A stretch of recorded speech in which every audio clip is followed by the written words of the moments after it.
All right, Councilor Letterman just joined. I was waiting for you, Councilor, because you said you were definitely coming, so I wanted to give you that courtesy. Thank you, Madam Chair. You're welcome. And we have at least one member of the ARPA subcommittee meeting here, and that's Councilor Allen. Thank you for joining. We also are joined by Councilor Govan, Councilor Walsh, and I think that's it from the councilors. Hold on, we got Councilor Hirsch joining now. And then we have the finance team with Lindsay Hackett and economic development team. If you guys, I can't see the room with my eyes, but if you could just announce who's in there, that would be wonderful for me. We have Tim Sheehan, Kathy Bono, Jerry McCafferty, and Tina Guagliato Sullivan, and Brian Connors is logging in from his own computer. Yep, I do see Brian. And we have a guest here with us today, Ms. Raquel Lee. Thank you for joining as well. So we will go ahead and get started. I really want to spend the bulk of the time with Tim's team, but I wanted Lindsay to give a high-level overview about what is going on with the the senior and household applications, and just let us know what's left in the ARPA budget, and a little bit about the process with the new consultants, and then we'll move over to the other ARPA committee. You got the floor, Lindsay. Okay, great. Okay, so the transition over to PPL is going great. Obviously, there is a lot of things to work out with them. So there is a lot of back and forth. We're meeting with them about 3 times a week because they review applications, they have questions, they, have needed to understand what our process has been up until now. We had to get them all the data, which has been a lot of just going back and forth. But I think they're well up to speed. They're working through applications. They have the call center open. They have been able to assist folks calling in, requesting the status of their application. They have sent, communications out already. So I think it's going great. Unfortunately, I don't have kind of a dashboard to share with you yet because they haven't sent it to us yet. Going over how many applications they've gone through. We don't expect the review process to take longer than a few months. I will probably have more to share, if you have another meeting, but it's going good. It's going better than I expected. It's a big relief from our staff here. We do have some staff still working, just going back and forth with them. They have questions about things. So we do still have work to do, but it's a relief having someone just take the time to go throughout the applications and determine eligibility. So that's going great. As far as the budget. I just wanted to say you look more relaxed and relieved. Wow, thank you. I feel much more relaxed. Yeah. The budget being over, not over, but the bulk of it being done at the same time. It's been a big relief. So thank you. The ARPA budget, if you want me to share my screen, I can. I plan on sending this PDF out after the meeting. But with all of the program commitments right now, the remaining— 1 second, Lindsay, I did share the screen. So if you want to utilize it, you can. I just wanted to welcome Councilor Edwards and Councilor Hurst. I don't know if I welcomed you. I just said that you were joining. So thank you for joining. And Councilor Edwards is part of the ARPA subcommittee as well. Thank you, Lindsay. Thanks. Okay, so here is the budget, the complete ARPA budget with our commitments. This does not include actuals, but it's everything that's been committed. So kind of the remainder of what's left is 7.8 million. So that's the ARPA budget. Do I need to make it bigger? Hold on.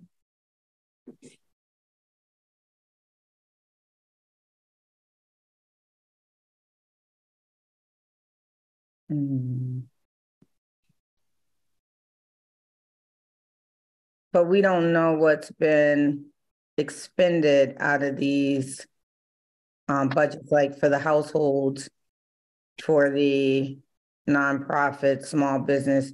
we know what's committed, but we don't have any information on what's been encumbered or what's been spent.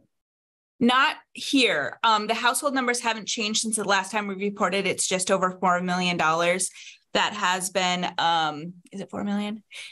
Because PPL hasn't awarded anything yet. So as of right now, it still has stayed with the number that the city has awarded by sending checks out. So that number hasn't changed. The other numbers, obviously, things change every single day. So I thought, you know, the question that I get asked most is how much money do we have left? And that is the 7.8 million. If you want me to do a deeper dive and get into the munis reporting as far as what is encumbered, what is, you know, what has been spent, I can do that. But since the question generally is around how much do we have left, meaning uncommitted, that's why I prepared this way today. Yeah, so I'm just a little confused because there's some programs on here that I don't think I've ever seen before. Main Street Redevelopment Project, I don't remember seeing that. I don't remember seeing Housing Authority Capital. I don't remember seeing, well, outdoor dining, which we'll talk about shortly. Parks projects, I don't remember seeing some of these before. So were these decisions just recently made? No, the Main Street development, that is the properties, the Main Street properties that were purchased. The SHA Housing Capital, that's the 1.8 that was announced a while ago for the capital improvements for the Housing Authority. And I just have it kind of separated out in its own program because for our reporting purposes, it doesn't necessarily fall into one of the other categories. So I kind of have it spiked out here.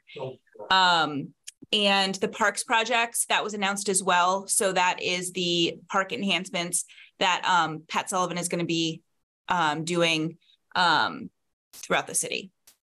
Okay, that was announced when? You don't even got to tell me when, just resend it because I want to know what parks projects are included in that.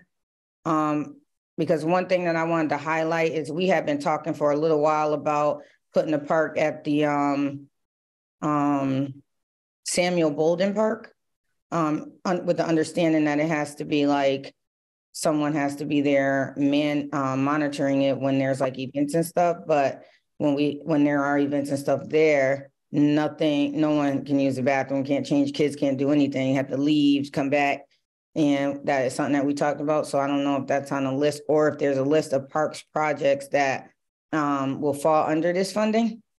And I want to know how it ties back to ARPA. Like, I want to know how these things tie back to the ARPA funding, and it's really impacting the most disproportionately impacted individuals that the funds came into the community for. But I know parks do, so I'm not really questioning that, but I am questioning some of the other things. Yeah, so I can send you the parks announcement. I don't know when it was, but I'll get that to you. Thank you. That'd be great. Does counselors have any questions for Lindsay right now? I do. If you could raise your hand so that we could have some type of like order. But Counselor, I don't know who said I do first, but it was a male. Oh no, I thought it was me. No, you did, but maybe I have a cold. No, it wasn't you. I know your voice, but you can go ahead, Counselor Walsh.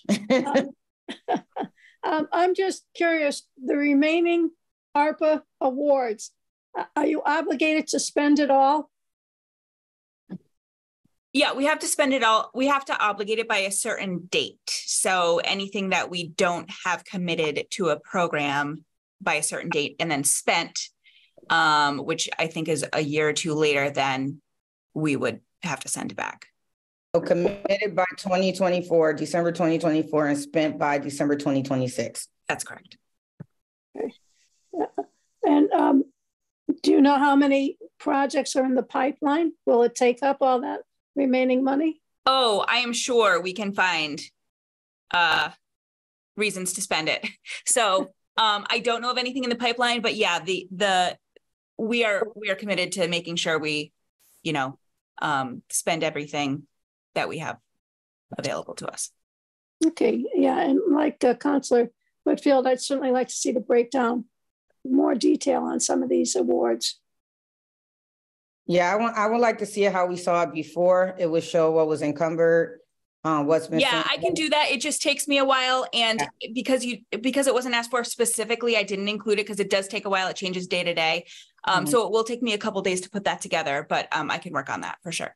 Just what's left in each account, what's spent and what's committed. It's fine. Yeah. Well, we have faith in you, Lindsay. We know you'll do. Oh, thank you. That's nice to hear. Thank you. We know you'll do a good and fair job. Thank you. Councilor Letterman. Thank you, Madam Chair. I just had a couple of questions on the household application process from here forward. So, Lindsay, how many household assistance applications are pending at this point? All right, let me pull up those numbers. I'm going to stop my share here real quick.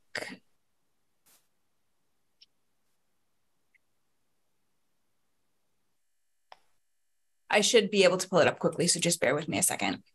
Okay, and my next question is going to be how many have actually gone out. So if that's in the same place, yeah, that will be helpful.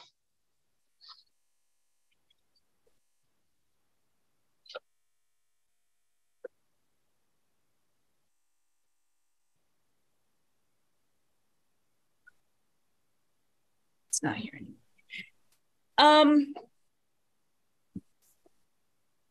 Hold on.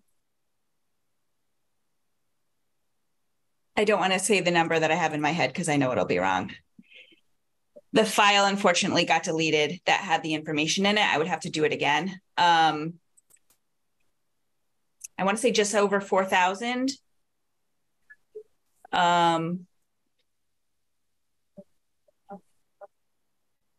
Just over 3,000 were awarded.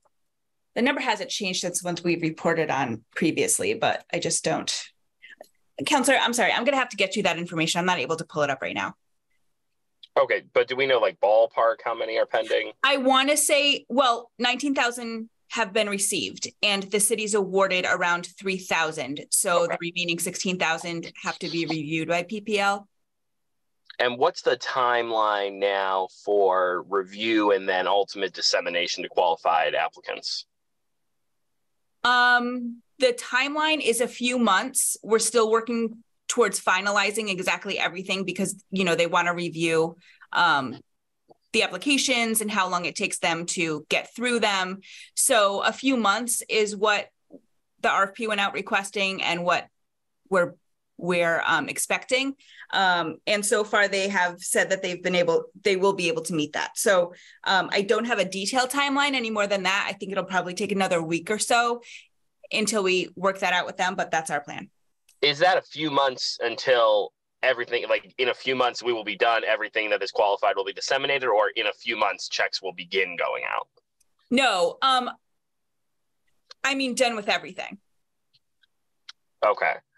And what's this company that I understand you did an RFP? What's the company that won the bid and what are they called? Who are they? Sure. They're it's PPL, it's Public-Private Partnerships LLC. Okay. And they're like, what are they? They are a company who deals with these types of programs. I believe they're out of the Northwest, and they have dealt with state programs. They've dealt with federal programs. Okay. I'm sorry, it's Public Partnerships LLC. And in addition to reviewing the applications based on the criteria that the administration has set with the rules, are they actually handling the like the actual distribution, or is that coming back to us to actually mail checks and things like that? Yeah. So let me rephrase. They're out of Boston, Mass, but I'm sorry, the team that we're dealing with on a day-to-day basis is out of the Northeast, the project manager, the Northwest, the project manager. No, PPL will be distributing the funds via debit card. So nothing will be coming back to the city for distribution. The only thing that the city continues to have ownership of is if checks were mailed through our system, which was Munis, and checks were mailed and there was an issue with those checks already sent. then when you say a debit card, do you mean like a wire transfer, or they're going to actually mail prepaid an actual Visa debit cards? card? Yeah, an actual debit card. Okay. How much are we paying them? What's the contract? $750,000. For the entire thing? Correct. That's the not to exceed. Okay. It's based on a per application price. Do we know how many people are on their team that are handling the review? I believe they have 9 people handling the actual review. We deal day to day with 4 to 5, sometimes 6 of the project managers on their team. As far as the staff that they have reviewing the applications, I believe that there's 9. And how many bids were there on the contract? 2. Okay, thank you. You're welcome. Thank you, Councilor Letterman. Councilor Govan. Oh, thank you. And thank you, Councilor Whitfield, for having this meeting again. And I'm sorry I wasn't able to attend the last ones, but I agree with everyone that you're doing a great job, Lindsay, on this. And I have also questions about the household apps, because that's the ones that I get the most questions about from the constituents, and they're asking the same thing. So if I heard you correctly tell Councilor Letterman that in a few months, people should have their awards. Is that correct? Yeah, so in a few months, everybody is going to be notified as to the status of their application, if it's been awarded, if it's been deemed ineligible. And if they have questions about their application, they can contact PPL, and they have a call center that's open. And there's also an email. And I believe their turnaround time is very, very quick. It's much quicker than ours was. And, they have a staffed call center. And so far I've heard things have been going well. Okay, great. Yeah, because I know when that notice came out, I did share that information with my constituents so they can call themselves. So that's really good. And what about the other, who is handling the other part of it, like the new businesses, the small businesses? Let me see. I'm going to look back at the, so that part of it, because really the rest of the items on your list, they are basically, going to be handled by the city, but the small businesses and the new businesses are the ones that are, again, asking about where their application might be. Who's doing that part of it? Is it still Mr. I think Darden Wilson? Yeah, so the small business program and the new business and nonprofit, those had been transferred over to EchoDev. So they're the ones. That's Brian then, right? Yeah, Brian, Tim, Tina. Team, and we're going to get to those now. Next. Yeah. Thank you. Thank you, Lindsay. Sure. And thank you, Ms. Councilor Whitfield. Thank you, Councilor. Councilor Hurst.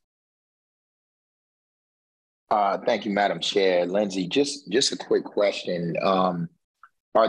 Is it your understanding that they are going to wait until they've reviewed all of the applications to in turn disperse the checks? Or are they dispersing the checks once they've okayed the applications or a series of applications? Yeah, so we're still working through what that process is going to look like. They are moving through the review of applications quickly, but I don't know what that's going to look like. We're still working out exactly what that timeline is going to be. The reason being, they don't want to send necessarily everything out at once and then get overwhelmed with calls. At the same time, if they do, is it easier to do batches and just send like a certain amount out at one time and then review the remaining applications after that? So it's something that we're still talking through with them. So when will we know? When I understand from them what the timeline looks like, I can share that information with you. Okay. So are they developing the timeline, or we're working together to do that in concert with them? Yeah, we're working together to do that. And so what is you all's recommendation in terms of what the administration wants to see? Because it just seems to me like we ought to, they shouldn't be driving the ship. And no, they're not. If there's a way in which they can get the applications out to the people who have been waiting for God knows how long for their applications to be approved or get the checks out, then it seems to me like we ought to be pushing for that as opposed to them reviewing. You are. Counselor, just to answer your question, I've been involved in this process. They are moving these forward in batches, as you suggested. That is how the process is working. So there'll be a batch that goes out, and then after that, there'll be a second batch and then a third batch. So they're looking at it in 3 rounds, and that will move, as Lindsay said, very quickly. Okay. All right. Look forward to hearing more from the timeline. And we don't know when we're going to get that timeline. We're thinking a couple weeks, month or so. No. We're talking like days, Counselor. Yeah. Expectation, Counselor, was that this would be completed by the end of the summer. I'm sorry. Help me understand. What would be completed by the end of the summer? All of the checks would go out by the end of the summer? All of it. All of the checks would be out. All of the ineligibility notifications would be out. The program would be, there may be some checklist items that are remaining, but that would be about it by the end of the summer. Okay. Okay. All right. Sounds good. Thank you. Yeah. And when I was talking about, Counselor, I'm sorry, just one more thing. So we're just working on a final communication timeline from their team, and I expect that next week. So that's what I was referring to. Got it. You'll give that to us, or you'll share that with us when you have it? Sure. Thank you. Mm-hmm. Thank you, Councilor Hurst. So, Madam Chair? Yes. I'm sorry, I can't get my raise the flag thing to work. Okay, Councilor Allen.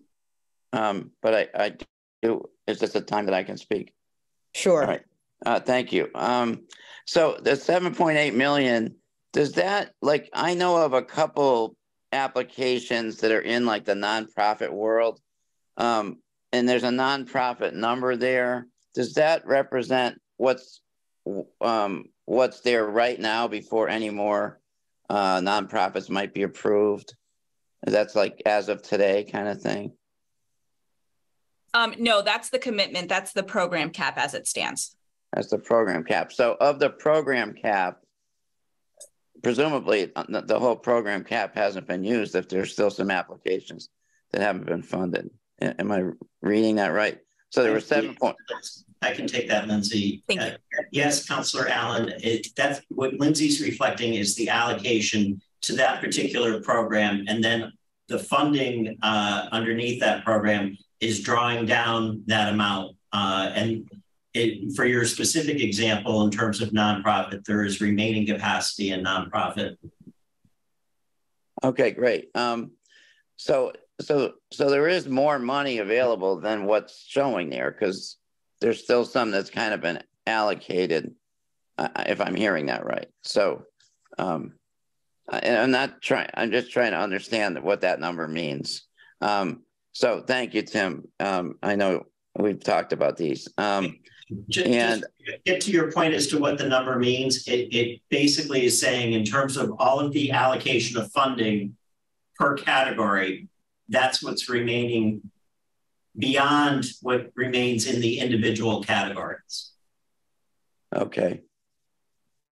Okay, thank you. Thought I had another question, but it's not coming to mind right now. So I'm all set. Thank you, Madam Chair. Sure. If you think of it, throw your real hand up and we'll get you back on the screen, Councilor Allen. Thank you for that.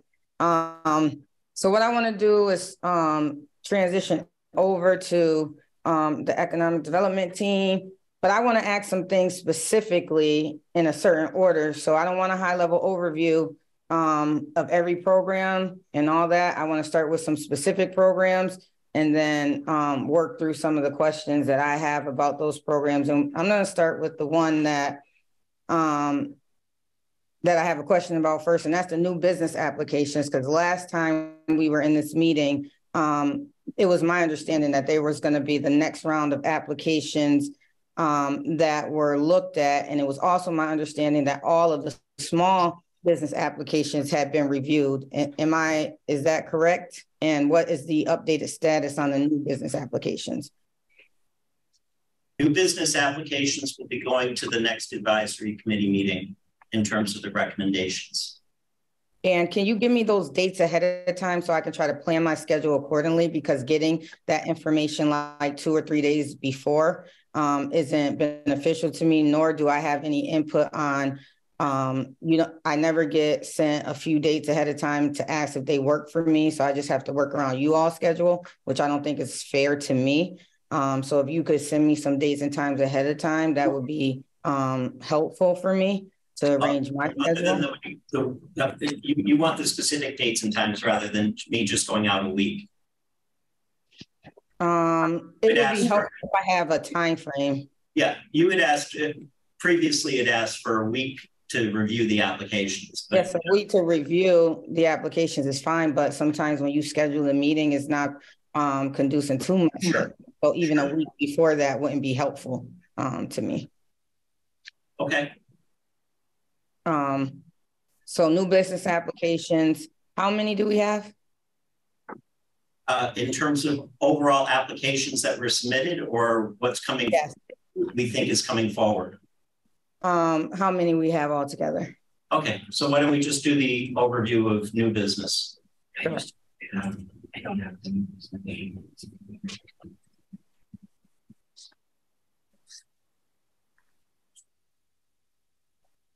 Just give me 1 second.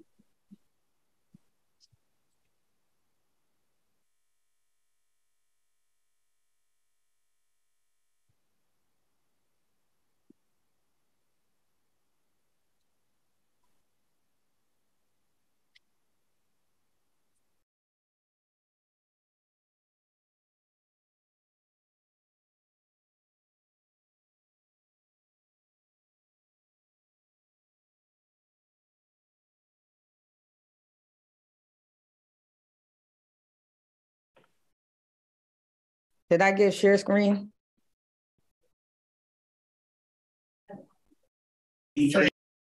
Sorry, here you go. So we have 183 that have been submitted. We are reviewing those as I indicated, and we're processing them to advance to the next advisory committee meeting. Okay, and do you have a... It won't just, obviously there's determination of eligibility before the committee advances them to the advisory committee. So clearly it won't be 183 that will be coming forward for the advisory committee's consideration. Have there been any that's been declined? Yes, there have been some that have been declined. Do you have the amount? And just so that you have an understanding of that, Counselor, we asked for the businesses to provide some additional information. They, within a time frame, they did not provide that information. Those are the types of declines that ultimately have been made. Sure. Do you have a number? Hold on 2 seconds. Let me see if I can pull that up for you.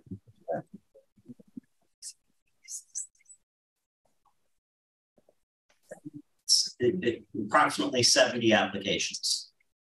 70. So we got about 113 left in the review process. That's exactly how we say it, Counselor. This is what we have left to go. Okay. In the review process, okay. And next, those declines are also, some of those were transferred to small business, so we sort of track them in the same tab. So are they going to count as declines in small business and declines in new business? No, they moved over to small business because at that point they had actually had, remember the whole purpose of new business was basically looking at those businesses that had not been in business for a year at the time of COVID. Obviously, there have been some businesses that have been in business now for a couple of years and they're able to evidence their tax returns and things like that at this point. So those businesses that could do that, we moved over to small business because that's what they actually could do. So how many small business applications do we have for review now?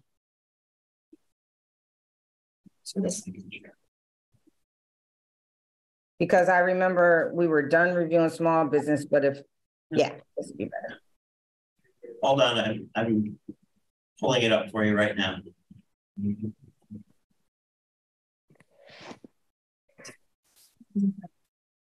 So we have right now out of the total pool, there was 316 total applications. We have 14 that are remaining under review, Council.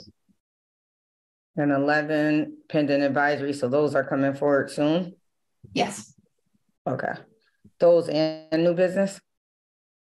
Yes. Yes. Okay. Declined. And what about the ones that were in appeal? Appeals that ultimately the committee has determined warrant reconsideration, those are coming back to the advisory committee as well. Okay, so can we get another number that says in appeal, so we'll know how many businesses appealed, how many of those appeal were declined, and how many would go to the advisory committee? Can we get another line that shows that information? We can certainly do that going forward. We don't have that for you today. Sure, going forward is fine.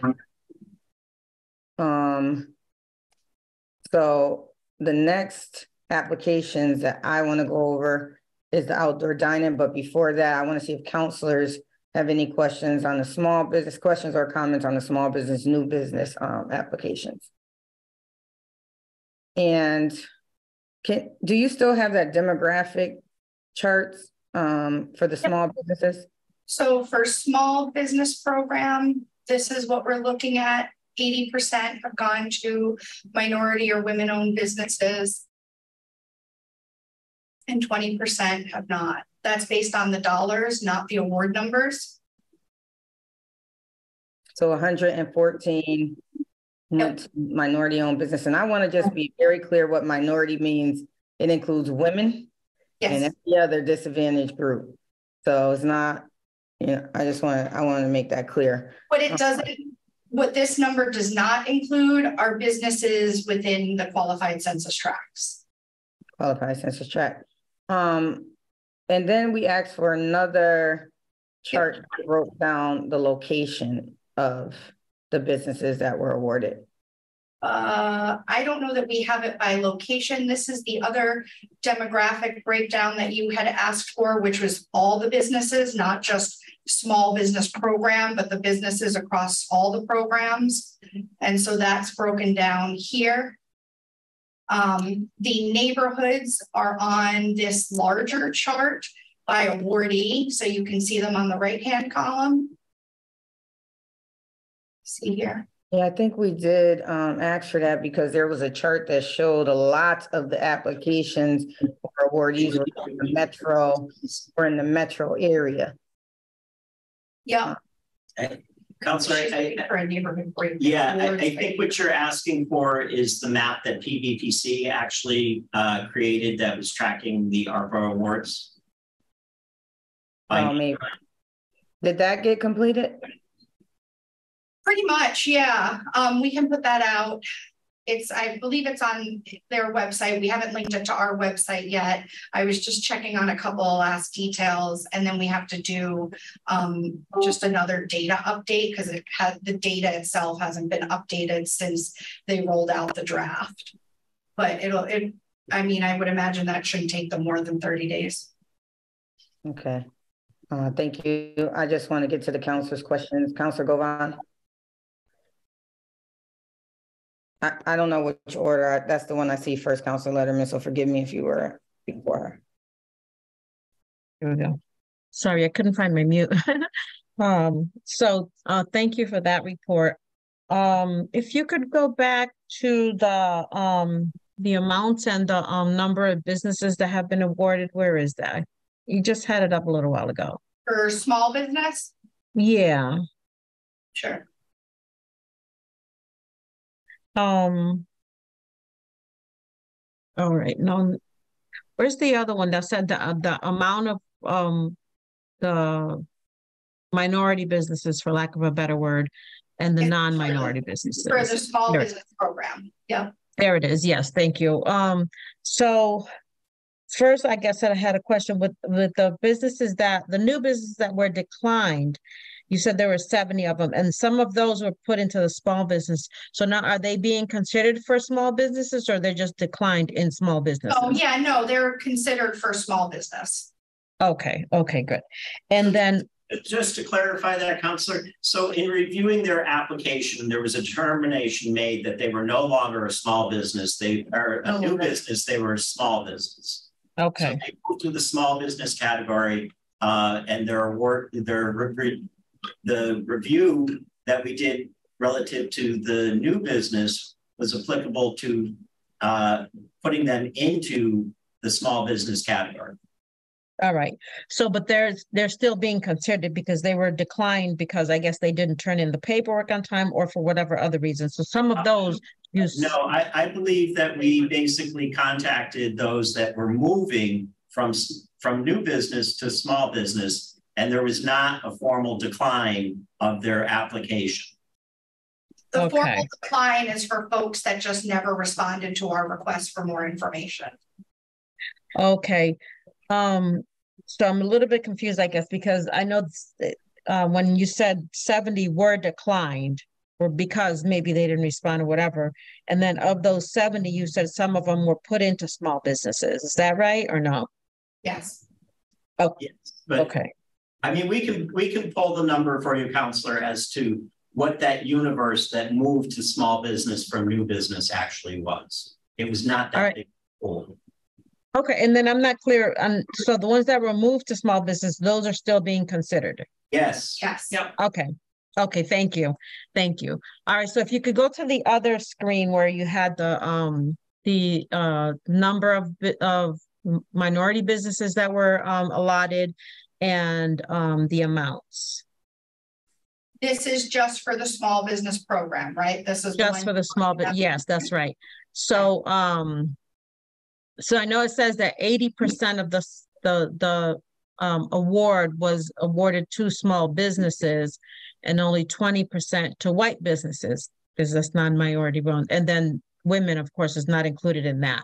But then I look at the award amounts and it just very a lot different. Only 15 businesses got $105,000 or $1.5 million. Also the average award, I see. That it just doesn't look right to me for some reason. Okay. So the average award of the 15 non-minority owned businesses was $105,000. The average award for the 114 businesses was $55,000. Yeah, I can double check that number. Yeah. But okay. Yeah, those are my questions. Chart should have been this chart, that one section, you're correct. That looks a little funny. Let me It doesn't look right, yeah. Okay, okay, thank you. Formula there. Just the average, these totals are right. That average formula might be off. The average, okay, yeah, that's what I was looking at because it looked to me a little funny. All right, but thank you. And thank you so much, team and Ms. Chair. Thank you, Counselor. It doesn't look that funny to me. It looks like white-owned businesses kind of doubled in their award amount than minority-owned businesses. But was there a chart by race? Because a lot of the minority-owned businesses are still owned by white women. And I would like to know, in Black, Latino populations, maybe Asian, where do they fall? Like, is there a chart by race? Because we had one before. There is not a chart by specific race. Okay, that's honestly because we have folks that are multiple races or ethnicities. There's not an accurate way to automate. You can always put mixed race. That could be another. You can separate by white, mixed race, and then race. That will suffice mixed race. As so well. the document you're looking at now does, well, it doesn't have by, if you could go back. It is here. Yeah. I mean, this. Oh. Yeah. But this isn't the document that we get sent to us. If you send us this document, that would be fine. Oh, yes. This is the same one we've been sending. Okay. Well, if you send this to us and if it's in like, if this information is like in an Excel sheet or something, instead of like a PDF, like this. We can do that for you, Counselor. That's not a problem. We can do that. It'll be easier to manipulate the data. Sure. Thank you. And since Oh, Councilor Letterman, I'm sorry. Let me let you speak. Oh, you're fine, Madam Chair. Thank you. First off, I agree with your previous statement. The second piece that I wanted to check in on was we spoke about the communication with the household applicants. How are we doing on communication with the small business applicants? Are we still getting a large amount of inquiries coming in from the business applicants, and how are those being responded to in-house? Obviously, as we've gone through a number of awards, Councilor, and the denial letters for some have gone out, that level of incoming communication has come down pretty significantly. So if I'm a small business with a pending application and I haven't yet received a denial or an approval, and I call in, what information is readily available to me?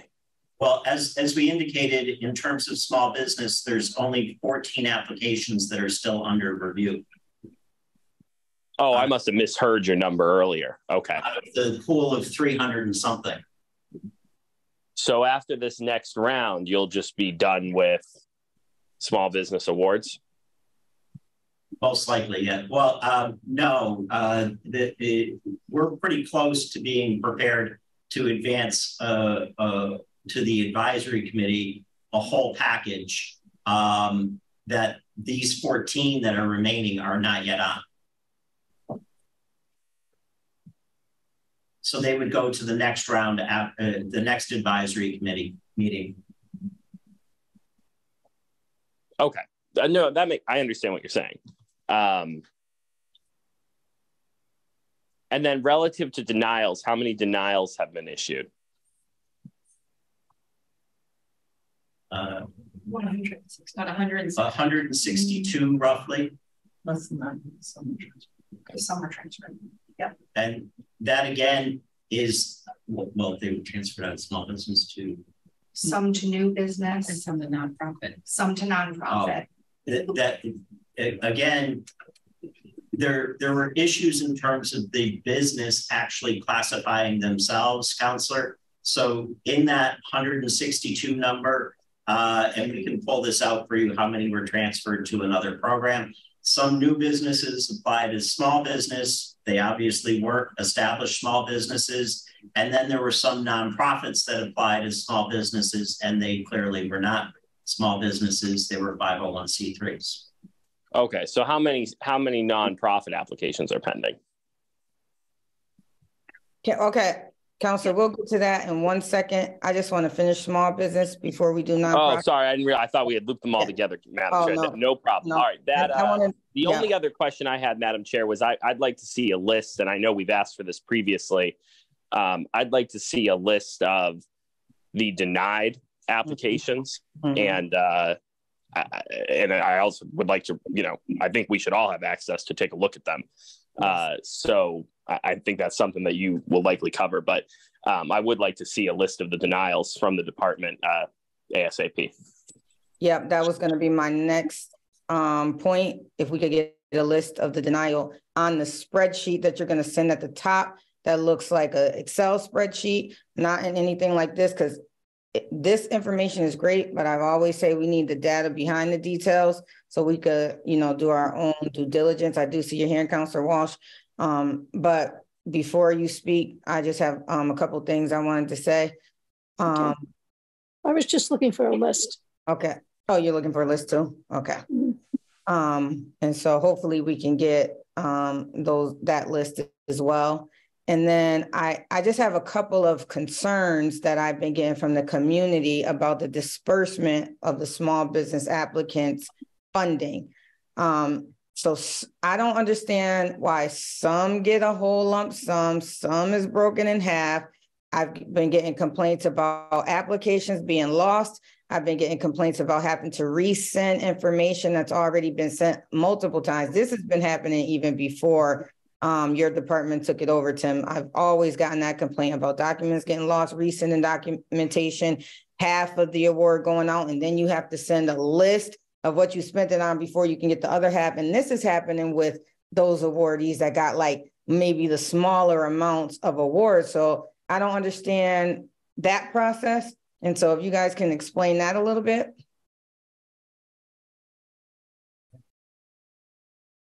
So when the program was first established, there was a thought process that it was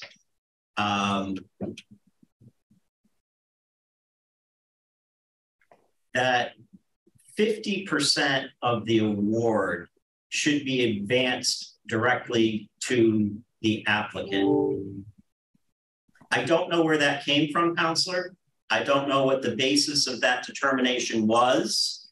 But there, in terms of the release of federal money, I have never seen that you have a situation where an applicant gets 50% of their award in a check without any documentation as to how they were going to spend that 50%, other than what was in an application.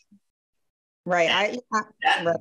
Let me just finish. That from my perspective, when we took over in November, that did not protect the city well. So typically in federally funded programs, it's a reimbursement process. So, and we certainly can do advances if we understand what somebody is actually going to be spending the money on. So you could do perhaps a quarterly advance, but providing that free clear 50% of the award with no accountability on the part of the applicant as to how they're spending that money, my concern is that was opening the city to an audit situation at the federal level that was going to be quite concerning. So that is one of the changes that was made when the program transferred over in November, that ultimately it was looked upon much more as a reimbursement program at which you could get an advance on, but you had to specifically spell out what you were putting into the advance, and you actually had to show receipts that you actually did and purchased what you were looking to get the advance for. So there was more fiscal controls put on the program than it previously had, and that might be causing some of the concern that you're hearing. And I agree with you on the federal side. I agree with you on getting the information, but a lot of that is spelled out in the application. When they have to fill out the application, it is asked what you will spend the dollars on. And I just feel like some applicants is getting a little bit more pushback and scrutiny. I had somebody in the community come to me saying, we submitted our application 2 years ago. We submitted all these documents, and then whoever that I got mixed up with, Lauren in procurement, whoever this other analyst is saying that, oh, we're not accepting your invoices from that far back anymore. It has to be of a new date. Not fair. They've been going through this since the beginning of COVID. I will get that email to you all as soon as I get it. I'd be happy to take a look at whoever it is that's reporting that information to you and an understanding as to what's going on with that particular applicant. But let me finish real quick, Tim. Let me finish. And the other problem that I have with this is we gave out millions of dollars in one lump sum to some applicants, and it's still federal dollars. It might be a different program, but it's still federal dollars. So how come those programs got their whole $1 million in one lump sum without any reimbursement? As I said to you, Counselor, this went into effect when the programs came over to us this past November of last year. So the awards I think you're referencing were pre-November. Okay, so we shouldn't see any more, because there used to be 2 columns on first payment received, second payment received. That's not showing. I don't know if it's happening now. No. Okay, so every applicant is going to be like half and half. every applicant, whatever we sit down and meet with them. And if they're going back to March of 2021, which you can, then they get us all the receipts. Go back to November of 2020, because that's when the application came out. But that's according. The final rule says March of 2021. Okay, so that's where that date came to March of 2020. That's when they passed ARPA, I believe. Yeah. It goes back to 2021. And then so if they want to go backwards, and we'll reimburse them for expenses they've already incurred, we will then cut one check. If they want to go forward, then they can do it piecemeal. Some of the contracts have 1, 2, or 3 separate invoices for one contract. It just depends on what they're asking us for reimbursement, what type of backup they have. We've given a front of the money for equipment they want to buy. As soon as they give us a copy of the quotes, we'll give them the check, and then they just have to show that they bought it and paid for it before we cut them the next check. We're running it just like we do my CDBG programs and all the other federal grants we run. And then we've had several businesses get a payout, their entire contract paid out, because they submitted all of their documents from past expenses to show that we're really just reimbursing them for those expenses. Okay, and all right, I'm gonna let Councilor Hurst ask the question, because I do want to leave the last few minutes for the outdoor dining program, how that came about, how it moved so quickly, why it didn't come to the ARPA Advisory Committee. I want some of those questions answered. I know it's not a requirement, but why change it for some programs like this? I don't understand that. Councilor Hurst? I just wanted to highlight the unintended consequences of changing the process midstream for one business. So there was one business that had a number of expenses that they had to take care of as a result of COVID. Actually, they were behind in their utilities, and they were behind a pretty significant amount, amounting to the first half of the payment that they were supposed to receive. So they received that payment. They ended up paying the utilities that they were behind so that they could keep the restaurant open, or so that they could have kept the restaurant open throughout COVID. And then folks switched midstream on them to say that they in turn had to make the purchase in advance and submit that invoice in order to get reimbursed. And when that happened, because they had used the bulk of the money to pay for what they were in the arrears at, they no longer had any money to front load what it is that they needed to then in turn be reimbursed by you all. So they had to close down. And so I guess my ask of you all is to be as clear as you possibly can be. And, it would have been nice for those individuals that were part of that first phase to not change it midstream and just go according to plan for that group of individuals, especially those that had already been awarded the first half. So just so I've talked to one business that has closed down, and then there's some other businesses who are struggling to receive money now, the second half, that may be on the verge of closing down. So and just a comment. So we don't want a response to that. I'm sorry, Councilor. Yes. I just want to get to the other stuff. And as far as that goes, we got COVID funding way before March 31st. The final rule may have changed and it might have been finalized then, but this program started in November of 2020. And then it went forward. That's when Tom Moore was there, because Councilor Hurst and Councilor Govan was heavily involved in this process. And so those applicants that came in before March 31st should be grandfathered in to be able to use their receipts back that far. And I'm on an ARPA Oversight Committee on the state level now. So I'm going to ask what their opinion is, and also ask on a federal level, because I don't think that's fair to those who put their application in, was in dire need. And because the city took a long time processing the applications, have to suffer, had to close, had to not get reimbursed. And then, so I don't think that that's a fair process at all. And I don't even know if it was reviewed in that way. Also, don't require a response. This is a public meeting. I have to indicate from the city's perspective, disagree with your timelines. You can disagree. We can go back and review that. We can definitely review it for sure. Yes, we can go back and review provide you the information that basically provides clarity as to when the program became effective.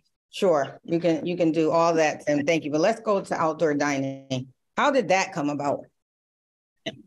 Actually, that came about. I had a conversation with the mayor.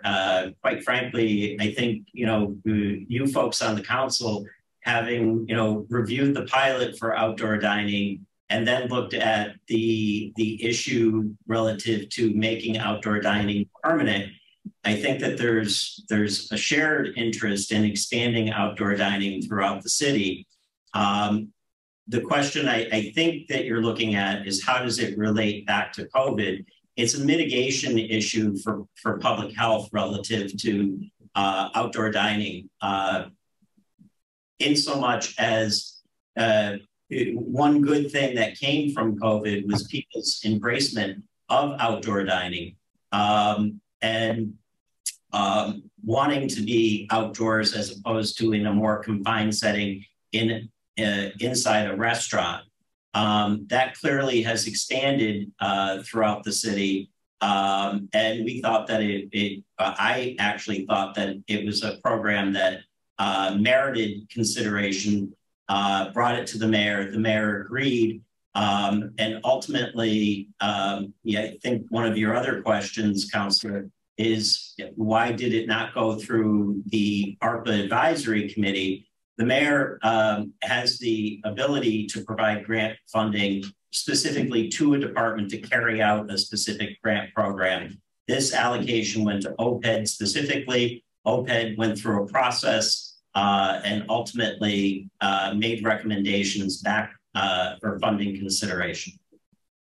Well, Tim, I'm glad. Thank you for the clarification. I'm glad that you and the mayor think outdoor dining is the top priority in the city of Springfield to mitigate some of the problems that are happening. But when we have housing problems and our homeless population increasing, and we don't look at programs to improve our housing population, when we close small business applications and we close new business applications of some of the other small business outside of the restaurant industry and the entertainment industry that are also struggling, but we just consider the outdoor dining program, to me, that is a problem. When we have unemployment issues, when we have so many other issues that's plaguing the most disproportionately impacted people in the city of Springfield, outdoor dining, to me, should not be a top priority. We got housing issues up the yin yang, and a lot of it happened during COVID, and that's not a top priority for the mayor. To me, that is really, really, really, I think outdoor dining is great. I think our entertainment and tourism and all that needs to be looked at. But when we consider the other problems that we have in the city of Springfield, and when you can close small business applications and you can open another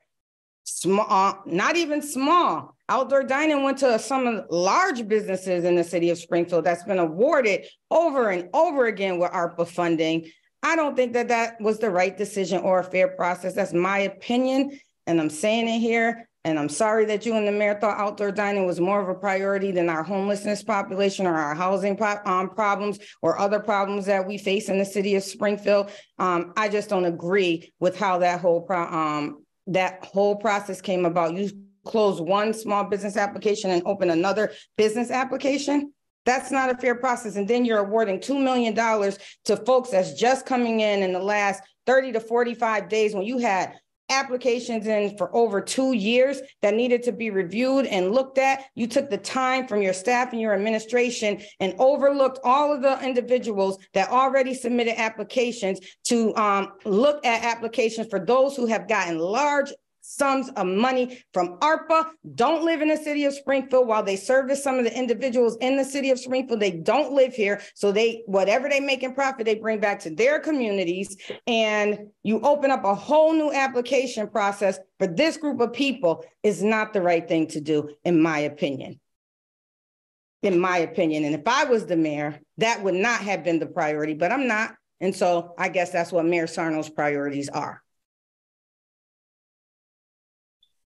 So then the awarding process, yes, that is the mayor's, that is his, again, his decision. And these decisions don't seem fair and equitable to me, but they are the mayor's. So when we come out publicly with the mayor's decision, these are the things that we're going to talk about, because there are better decisions that could have been made in this process. There are better decisions, more fair, more transparent decisions that could have been made in this process. But to see all of these awardees have some type of relationship to the mayor, publicly saying it, to see that some of these awardees also have been awarded ARPA funds more than one time already, publicly saying it, that's not fair to our residents and our constituency in the city of Springfield. Councilor Hurst.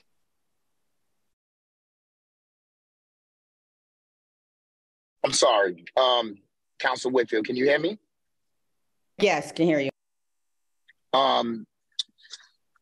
Tim, can you explain that to me again in terms of the connection between the outdoor dining and ARPA? It's ultimately a mitigation measure, Counselor, and that's allowable under both the interim and final rule. And in terms of disproportionately impacted, the hospitality industry is recognized by Treasury as being disproportionately impacted industry.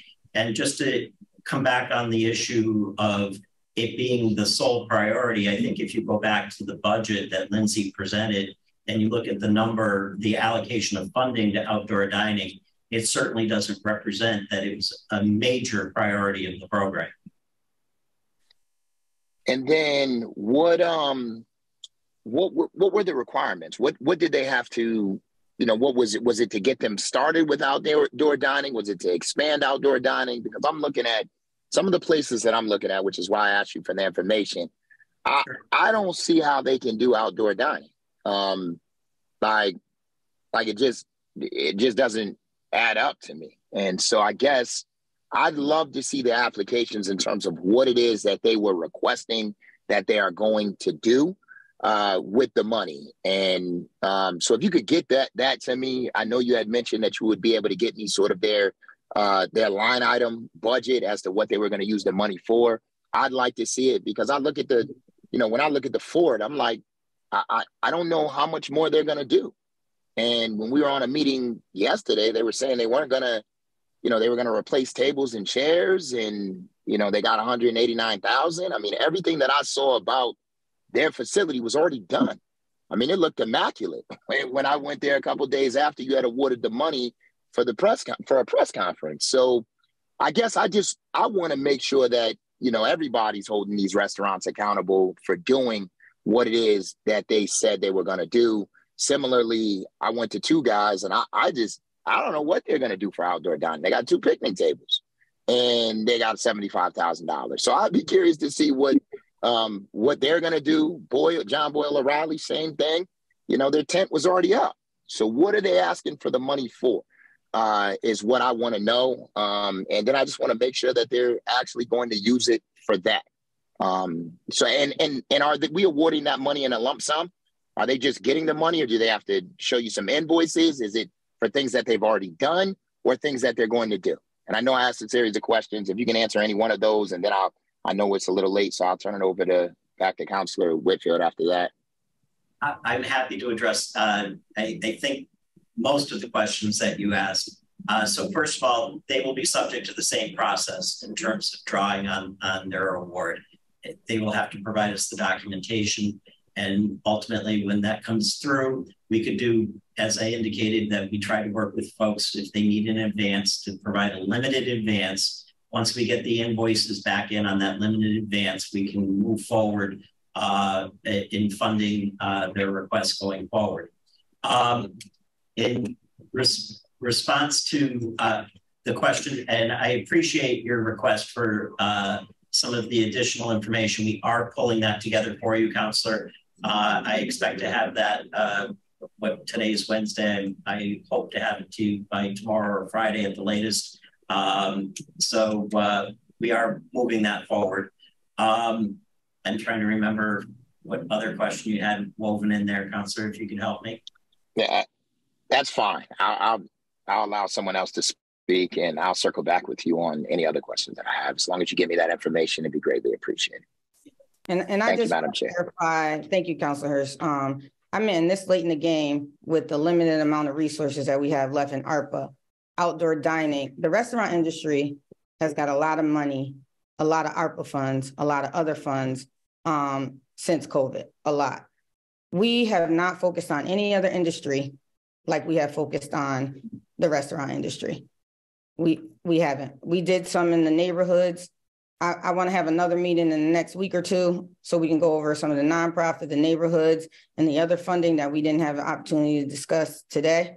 But I'm really concerned of the energy that's put into the funding for restaurants, the energy that's put into the metro area. I'm really concerned about some of these things that are taking place with the mayor's approval, because he has the ultimate decision-making and approval-making. And so let me just clarify, when I say top priority at this level in the game, we haven't even paid out the 18 or 19,000 household applications that have come through yet. And while we did encumber some of the money, I'm hoping that is enough to cover those that come through, because that is going to be really and truly unfair to the new businesses that submitted applications previously and they have not been awarded. That's going to be unfair to those household applicants that have submitted application months and months ago and they have not been awarded, to start creating new programs before we paid out what we already have in-house. That is unfair, and there is a reason behind it, and it's not because of the mitigation, and it's not because these organizations haven't gotten any funding in the past. There's some other underlying reason that this is happening and is being allowed to happen. And I know that we are past the time for this meeting. So Tim and Lindsay and Tim's team, I will be sending out another email requesting that we meet again to talk about some of the other programs that we have not had a chance to talk about, like the neighborhood programs and some of the other programs that we just didn't have time to cover today. But I'm going to ask you and the mayor and the whole administration, when you're considering bringing forward new programs, consider something for housing. We have lackluster housing stock. We could use some of that to help some owners repair their housing. So we can get more people into the housing arena and things like that. Like, let's look at some of that, because no one's going to enjoy outdoor dining if they don't have a place to live. And that's just a fact. So I just want us to be more conscious of how this looks on the city when things like this are done. And the questions come to us. So what I hear, I'm just delivering it back to you. Some of these are my own feelings and my own thoughts and opinions, but a lot of it is coming from the community and what they're seeing, especially those who have submitted applications. I just recently, Tim, sent you an application on an elderly lady that she said she's been submitted her application and hasn't heard anything. I sent you a couple of ones that have been submitted from some churches. I haven't heard a response back on some of those. So I'm hoping that you are reviewing the emails that I have sent and will be able to give us a response soon on those. Yes, Councillor, on the ones that you've sent me, we are looking back to figure out exactly where they are. Okay. All right. So because we are over time, I'm going to go ahead and conclude the meeting. So if anyone else had any questions, we will pick this up in a couple of weeks at our next ARPA meeting. But thank you all for your time and your attendance.